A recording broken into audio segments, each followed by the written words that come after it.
Hello and welcome to the first of what I guess is a podcast, or is it a webcast? Except I'm not going out live. I don't know. What I'm going to do is I'm going to call this the MISCAST. You see what I did there? Branding. It's all about the branding. So you'll already realise that the vibe of this is very different to my edited content on YouTube. Because I wanted this to feel a little bit more personable, get my character across, put my personality out there. Although if you follow me on Instagram, which I sincerely hope you do, you'll know that my personality is quite silly and fun. And that's the vibes I'm trying to give you. So my name is Stephen. I'm from the UK. I live in London and I run Misquoted, which is an account on Instagram. And I have an account on YouTube where I post film essays, video essays, explainers. I don't know. I don't really like the term video essay, but we'll go with that. My content on Instagram, if you've never seen it, is a bit silly. We will take one scene from a movie and then find a quote from another movie and match it up. A perfect example would be, for example, Jack and Rose at the front of the Titanic with Roy Scheider's quote from Jaws, "You're gonna need a bigger boat." Sounds silly. It's very addictive. You seem to like it because there's quite a few of you following now and you always send me lovely messages and lots of comments, which is nice. I appreciate that, by the way. It helps me out a lot. So this is the first miscast. I am going to attempt to answer your questions. Some of them are serious and interesting. Some of them are a bit silly. And I'll attempt to give you an equally silly answer. And let's have some fun. So the first question, what type of film have you always wanted to make? I don't know. I guess my favourite movies are thrillers. If you've seen my latest YouTube video where I explain The Long Take, there's a little section in there where I get very excited about Atomic Blonde. I really loved Atomic Blonde. I'm quite showy and I do love a bit of action, being a child of the 80s and 90s. Giving away my age there. Being a child of the 80s and 90s, we had the best action movies, and this really felt like a bit of a throwback to that level of violence, that grit. And yeah, that staircase scene. Oof, what a scene. So I quite like that. I don't want to be a Scorsese. I wouldn't want to be a Scorsese. I wouldn't want to be a Christopher Nolan. I don't take myself seriously enough for that. But I do think I could see myself working with the Jason Stathams and the Dwayne Johnsons and making magic. That's what I see myself doing. What prompted the idea for Misquoted? What inspired me? I don't know. I think I wanted to be unique. I wanted to do something different. Instagram, at the time, I only planned to post to Instagram and I was addicted to Instagram. But every movie account that I came across, there are some that are incredibly original, or at least try and handle things in an original way. I'll list some of my favourites in a minute or two. But I wanted to find a way of working with quotes and doing something a bit different, something that was in line with my personality. And I remember boarding a flight. I work abroad often. Sometimes I was boarding a flight to the US. And on that flight, I took on board with me a notebook and pen. And by the time I landed, I had maybe 100 ideas written down. I remember trying to explain it to people and no one really got it. But I persevered and I ploughed through. I thought it was really funny. And over time, it started picking up more and more interest. And it's a real throwback to that famous expression, build it and they will come. Okay, next question. How do you start making your own ideas in short videos? He's got in brackets, best tools, and then more in brackets, I am planning to buy a cam. I think this hobby or this niche, this industry is so gear driven. And I won't be the first, I won't be the last to say this, but don't fall into the trap of wanting to buy all the latest gear. I have a production company. We've had it around 10 years now. We do okay. There's lots of fun and adventure. And we've built up our repertoire of kit, our portfolio of kit over time.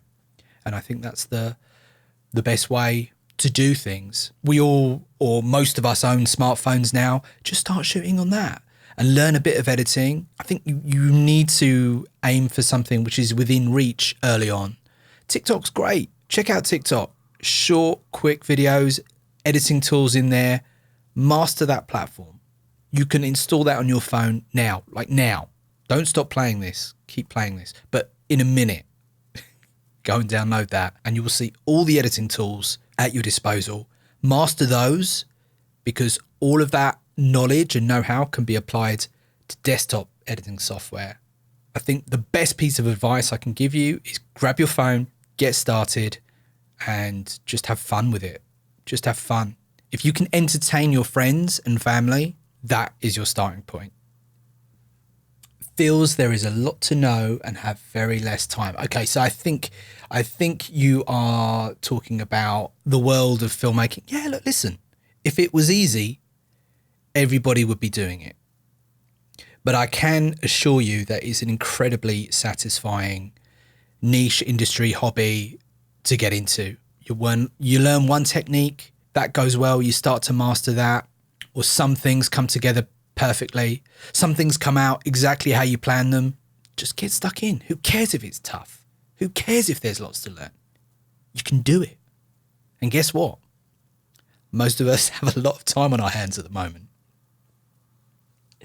Next question. Do you find Scott Pilgrim vs. the World to be hilarious, creative, weird, and a must-watch? I'm guessing that the person who asked this question does. And the good news is I completely agree. I love Edgar Wright. I love what he does. I love his style as a filmmaker. And I'm very excited to be putting together a video about him and his filmmaking style in the near future. So if you're not already following me on YouTube, that is the place where you need to come and subscribe so you can see that content as soon as it's out. Next question. How's it going? It's a bit strange. Dominic? I think that's your name, if I'm honest. All my work for the foreseeable is gone, which is very disappointing. You spend a long time building up a business. All I can do really is hold my nerve, hope that we can get through this difficult time and find some normality sooner rather than later, because I would like to go back to work. But in the meantime, I have this fabulous project of Misquoted. I'm going to be stepping up the Instagram content and continuing forward with the YouTube content and trying to find new types of content like this, which is all very exciting. And I hope it is for you too, Dominic.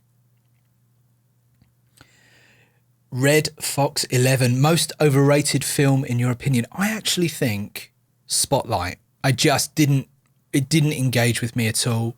It won awards and I don't really understand why. I do understand why, because Hollywood has this tendency to atone for society, atone for mistakes, shortcomings through film. It will highlight some huge injustice and then we'll do some hand-wringing and give it lots of awards and then feel suitably atoned.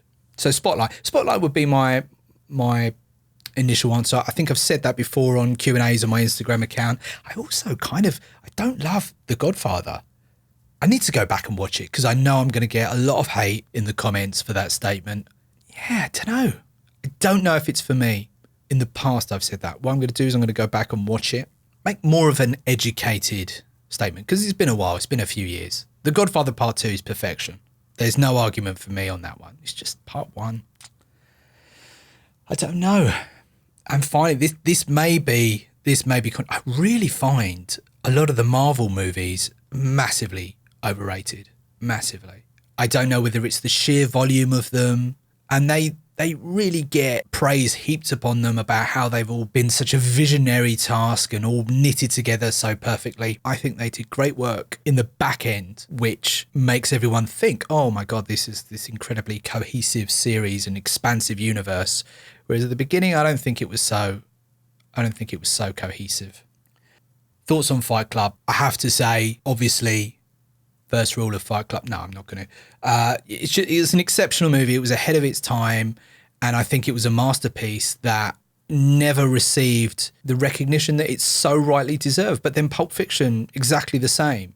Which now, looking back, you know, they've left their mark on popular culture. The fact I can even say to you now, first rule of Fight Club, and you know what I'm talking about, means that it's left its mark on popular culture. I reckon if I got my kids in here and said, my son is 10, if I said to my son, what's the first rule of Fight Club?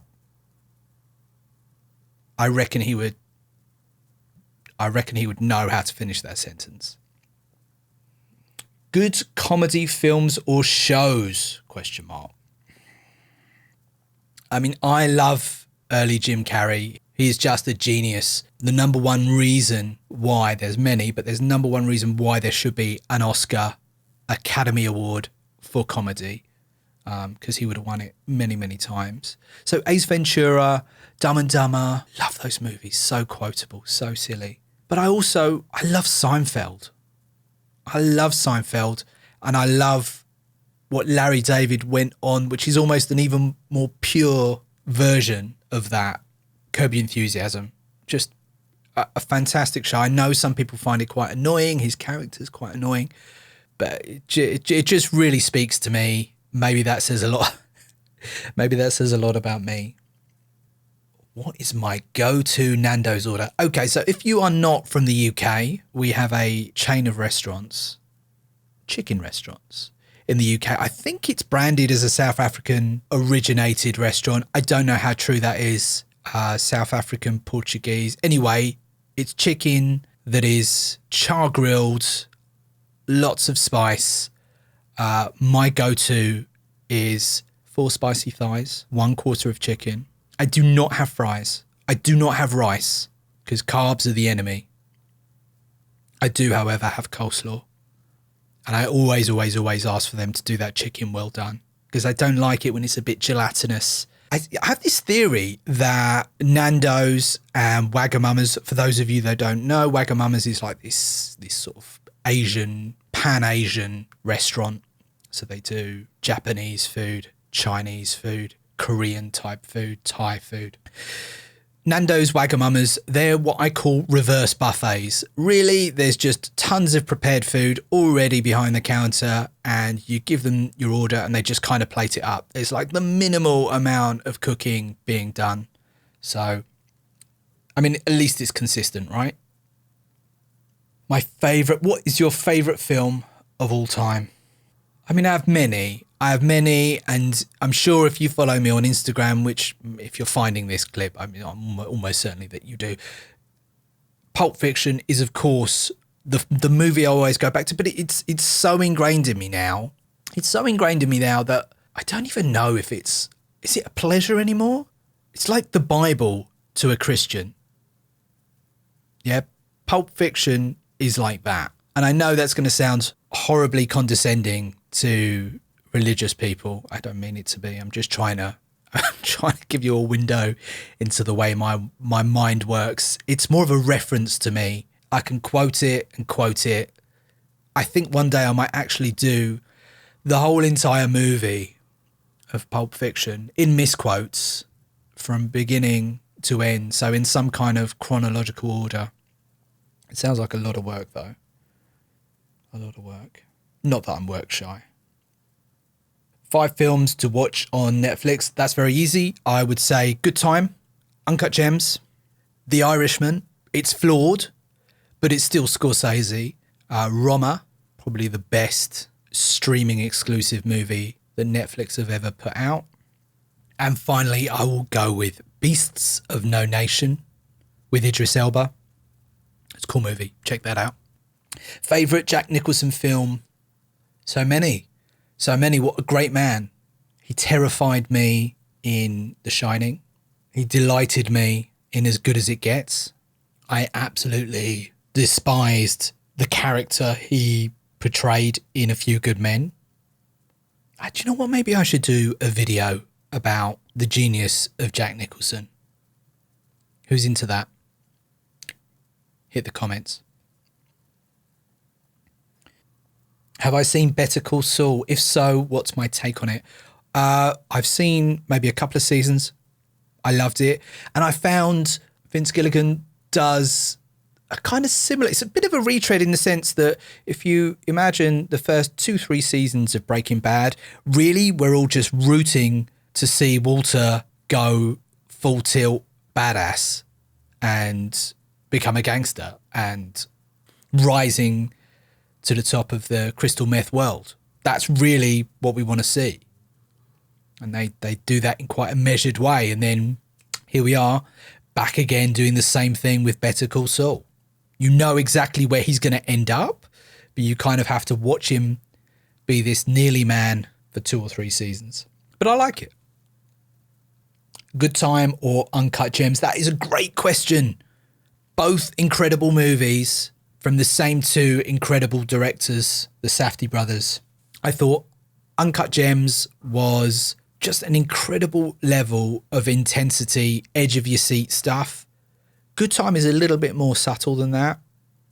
But it's by far and away my favourite Robert Pattinson movie until hopefully Batman. I'm going to go with Uncut Gems. Next question. First thing you are going to watch at the cinema. That's movies if you're an American. First thing you're going to watch at the movies after quarantine. Wow. Well, I was looking forward to James Bond. That's such on a knife edge. It could be absolutely horrendous or it could be brilliant. So many rumours. I don't know. I don't know what to think anymore. I think he's a movie too far for Daniel Craig. So that's a big one. I mean, but who knows? By the time this thing all ends, you know, I may have to see Black Widow, Quiet Place 2, Bond. I don't even want to think about it. I actually enjoy going to a lot of special screenings in London. We're very spoilt here, and I'll often track down screenings where there's a Q&A with the director or someone attached to the project after the movie's been screened. I really enjoy that. The Curzon in London is a fantastic chain of cinemas, and they always put on brilliant content like that. Next question. Thoughts on Midsommar? Yeah, I loved it.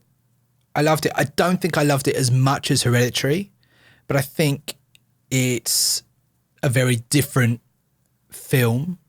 It's not just trying to be another horror movie. He has his style. Ari Aster has his style and he has his approach. And I think he's a really intriguing, interesting filmmaker. Made me feel very uneasy at times, delighted me at times, creeped me out.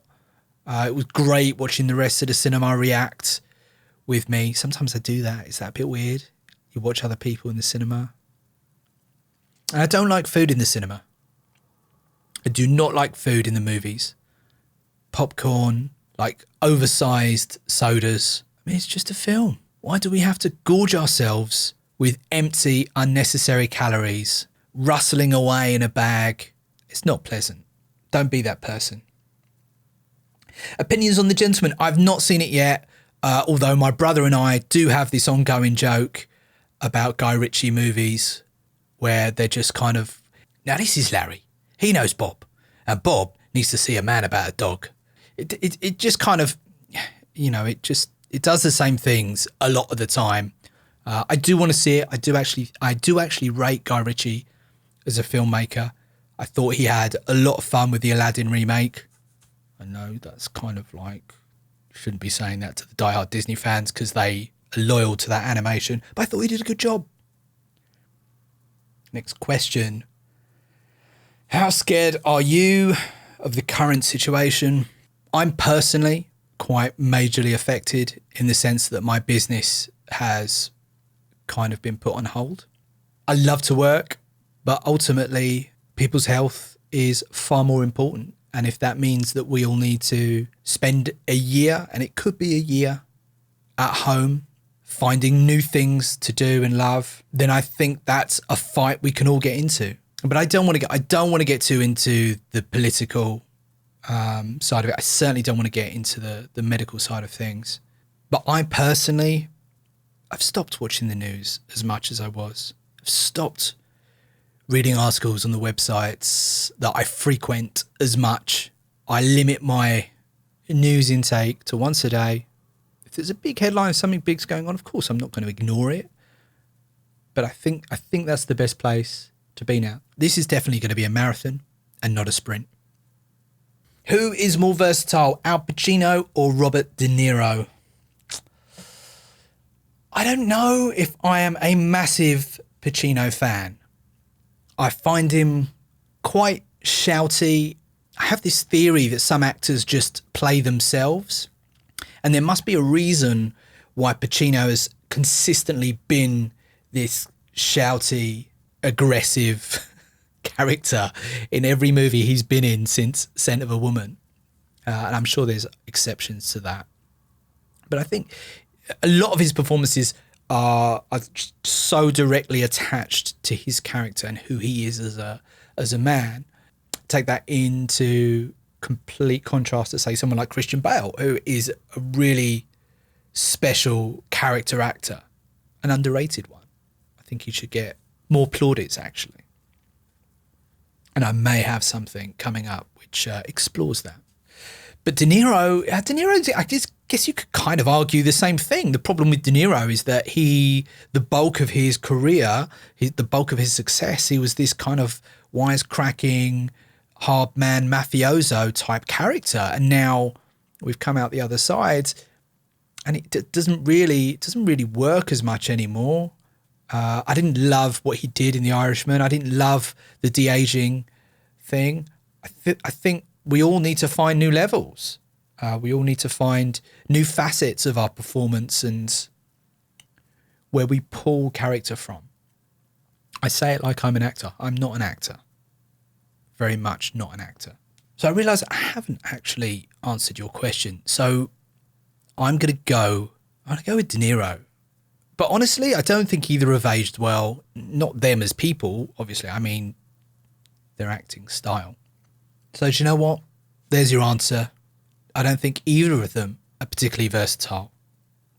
Or have been for the past 20 years. Both sensational in their younger years. Taxi Driver, Dog Day Afternoon, incredible performances.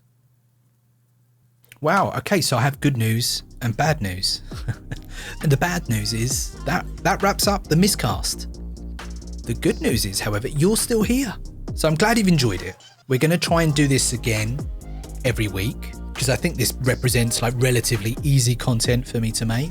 If you've seen my YouTube stuff, and you really should go check it out. Any kind of interaction over there really helps me out. I want to build that up. But if you've been over there and seen my content there, you would have seen how much work goes into that.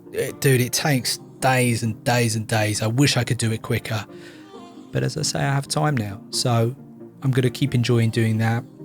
Look out for more Q&As on my Instagram, but I will be answering any questions you ask me on my YouTube content or my Instagram content. It will all get folded into this. So this has been fun. It's been great. Hopefully you've had a little insight into me, my personality, because I know I'm a bit stiff in those YouTube videos, but I'm working on that. Try and be less scripted and inject more personality into it, because I think that's the best way of growing that. I want it to be like an arm around your shoulder. Let's have a conversation. So anyway, thank you again for tuning in. Give me some feedback, add some comments, say hi, slide into my DMs. And I'm going to attempt to be posting daily now on Instagram, more misquotes. So any ideas you have for misquotes, shoot me a direct message on Instagram and let's get them made up. I'll get you credited. I'm going to start doing that more because it helps me out. It takes the pressure off me having to be funny all the time. So have a great week. Stay safe. Look after yourself and others. And we will meet again soon.